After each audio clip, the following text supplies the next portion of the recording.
Après une trentaine d'heures passées ensemble, Bon, il y avait voilà, pas mal de choses, beaucoup de dossiers. déjà, le moment de faire un premier bilan pour Lola et sa cliente Georgette. Alors là, on voit bien l'évolution sur votre tiroir. On a gagné en visibilité, on a gardé vraiment les ustensiles dont vous aviez le plus besoin. Lola n'est ni femme de ménage ni coach de vie.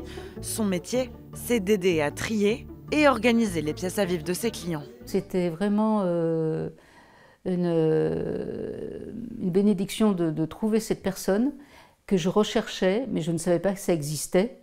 Un chez-soi rangé où chaque chose a sa place. C'est parfois plus facile à dire qu'à faire.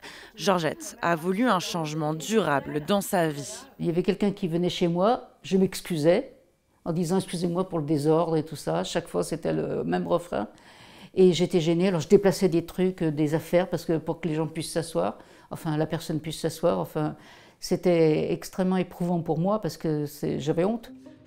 Anciennement, dans le secteur de l'événementiel, Lola fait partie de la Fédération des professionnels francophones de l'organisation depuis 1 an, avec déjà un portefeuille solide de clients.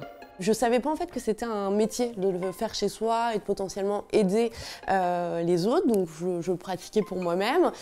Et je pense comme beaucoup de gens, en découvrant des émissions, en découvrant des noms célèbres comme Marie Kondo, que je me suis rendu compte qu'il y avait effectivement du potentiel.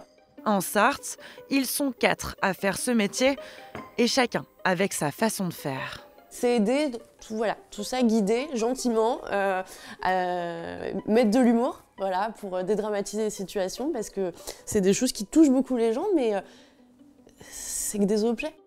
Entre 35 et 50 € de l'heure, c'est le tarif dont il faudra s'acquitter pour un accompagnement sur mesure.